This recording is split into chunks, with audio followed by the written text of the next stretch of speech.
মাছ দিয়ে দিয়েছি, ফ্রাই প্যানে একটু লবণ দিয়ে দিচ্ছি, চাল কুমড়োর বড়ি দিয়ে কষিয়ে নেব। মাছ। বিসমিল্লাহির রহমানির রহিম। আসসালামু আলাইকুম। আপনারা সবাই কেমন আছেন? আলহামদুলিল্লাহ, আশা করি ভালো আছেন, আমরাও ভালো আছি। আজকে আমি পোয়া মাছ রান্না করব, নদীর পোয়া মাছ রান্না করব, সাথেই থাকুন। এখন হলুদ মেখে নেব, লবণ মেখে নেব, সাথেই থাকুন। ফ্রাই প্যানে তেল দিয়ে দিচ্ছি,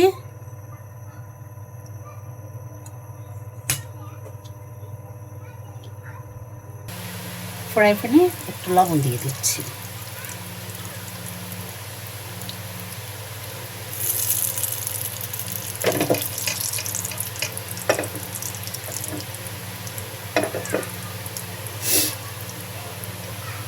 মাছ দিয়ে দিয়েছি,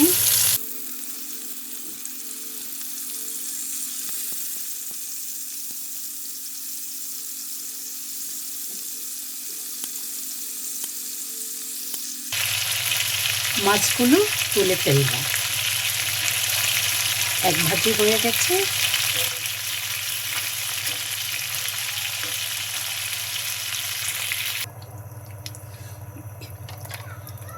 চাল কুমড়োর বড়ি ভেজে নিচ্ছি।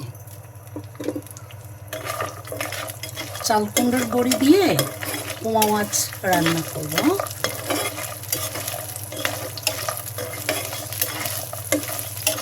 এটা আসলে আমাদের বরিশালে নেই, কিন্তু আমরা সব জায়গায় থেকেছি তো, যার জন্য আমাদের অভ্যাস আছে সব কিছুই খাওয়ার।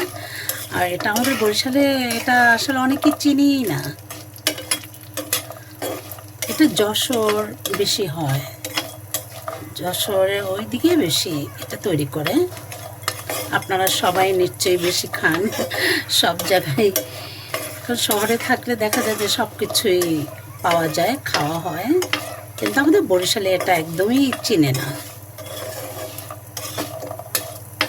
আমি চাল কুমড়োর বড়ি দিয়ে পোয়া মাছ রান্না করব, একটু হালকা ঝোল ঝোল করব।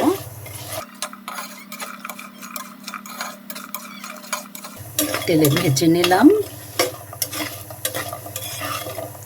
আমি আসলে দেখে দেখে এটা শিখেছি, এটা খাওয়া। এই মাছ ভাজির প্যানে আমি বসিয়ে দিলাম,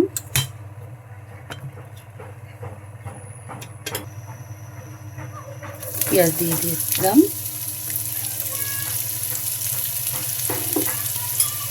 পেঁয়াজটা ভেজে নেব।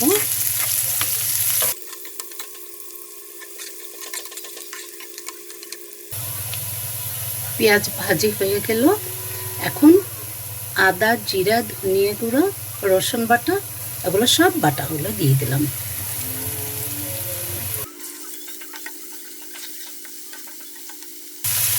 এটা কাঁচা গন্ধটা চলে যাবে মশলার, তখন আমি অন্য মরিচ হলুদ দিয়ে দেব।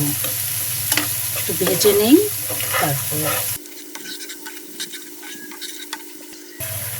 একটু ঝোল দিয়ে দিচ্ছি। এখন আমি অল্প একটু লবণ দিচ্ছি, আগে লবণ দেওয়া আছে মাছের ভিতরে। হলুদ দিয়ে দিচ্ছি, মরিচ দিয়ে দিচ্ছি, কষিয়ে নেব।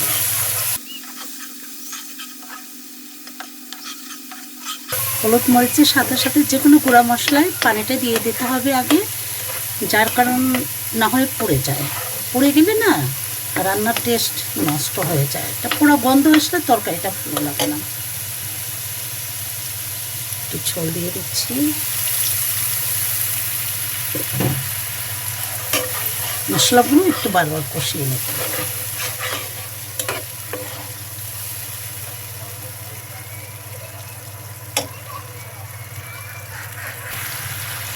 একটা কাঁচামরিচ দিয়ে দিচ্ছি, কুমড়ার বড়িগুলো দিয়ে দিচ্ছি। এখন এটাকে কষিয়ে নেব।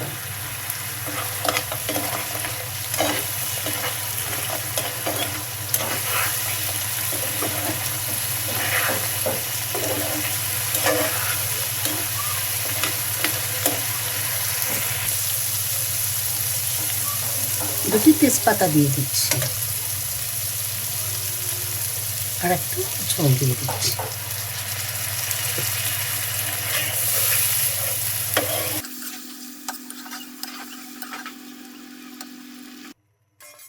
ঝোল দিয়ে ঢেকে দিচ্ছি।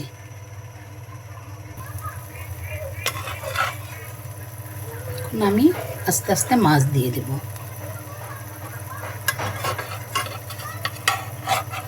আসলে পোমা মাছ এমনি নরম মাছ, এটা খুব আদুরে মাছ, সব কিছু আস্তে আস্তে করে দিতে হচ্ছে।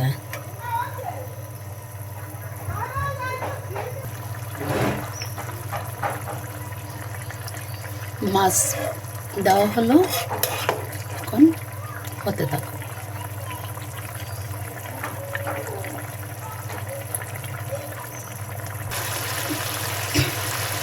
মাছ তরকারি হয়ে গেল।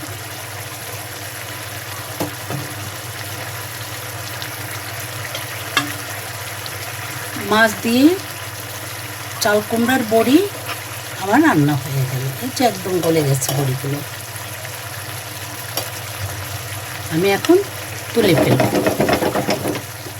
তেল উঠে গেছে, খুঁটি দিয়ে নাড়া যাবে না, এটা একটু দুলিয়ে দিতে হবে, নাহলে মাছগুলো ভেঙে যাবে।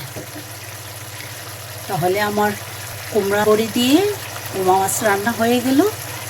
ভালো লাগলে সাবস্ক্রাইব করবেন, কমেন্ট করবেন, শেয়ার করবেন। ভালো থাকবেন। আসসালামু আলাইকুম।